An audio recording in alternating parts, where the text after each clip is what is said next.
নমস্কার, জয় গুরু। আমাদের এই সমাজের মূল মেরুদণ্ড তো আমরা, অর্থাৎ নারী। তো আজকে আমরা যদি আমাদের সমাজের দিকে তাকাই, তাহলে কিন্তু আমরা দেখতে পাচ্ছি যে আমাদের সমাজটা কেমন যেন একটা বিশৃঙ্খলতায় পরিপূর্ণ হয়েছে।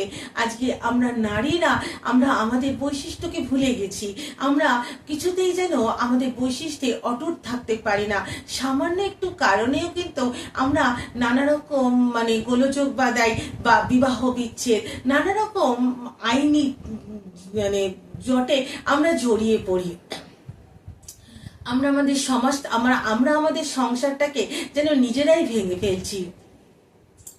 কিন্তু সেদিনের সেই বড় মার যদি আমরা বৈশিষ্ট্যকে দেখি, আমরা যদি বড় মার যে আচার আচরণ তা দেখি, তাহলে কিন্তু আমরা খুব সহজভাবেই কিন্তু আমরা আমাদের সমস্যা আমরা নিজেরাই সমাধান করতে পারবো, আর আমাদের সংসারগুলো খুব সুন্দরভাবে গড়ে উঠবে।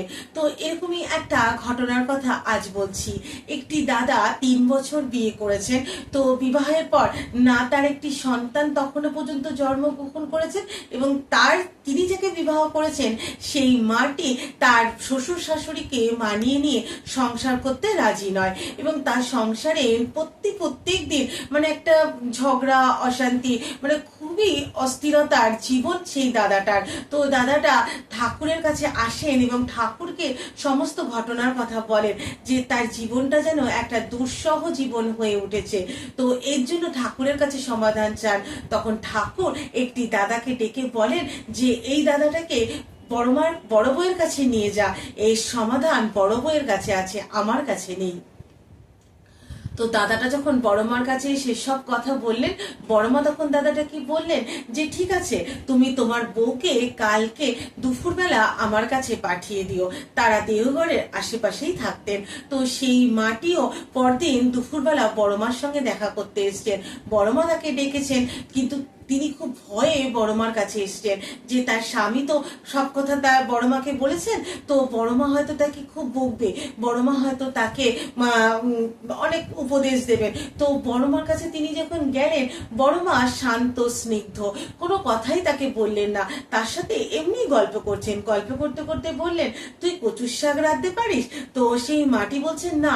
তা বলছে ঠিক আছে, তুই আমার কাছে রোজ দুপুরবেলা আসবি, আমি তোকে কচুর শাক রান্না করা আরো নানা রকম রান্না করা শিখিয়ে দেবো।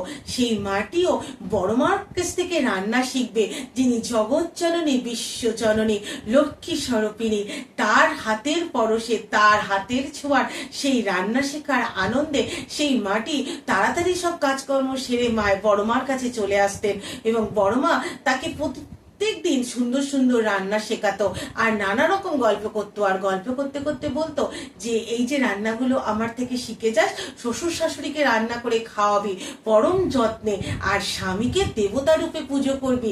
কখনো শ্বশুর শাশুড়ির তো বাবা মায়ের মতো, তারা যদি কিছু বলে কখনো তর্ক করবি না, সবসময় তাদেরকে শ্রদ্ধা ভক্তি করবি, তবেই তো সংসারে শান্তি আসবে।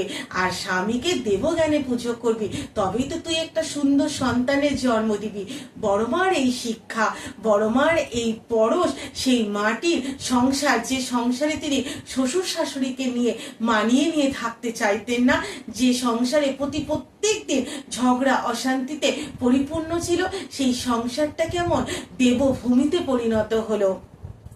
সেই মাটা প্রত্যেক দিন সুন্দর সুন্দর রান্না করে শ্বশুর শাশুড়িকে খাওয়াতেন, স্বামীকে দেবজ্ঞানে পুজো করতেন, এবং তারও একটি সুন্দর ফুটফুটে সন্তানের জন্ম দিল।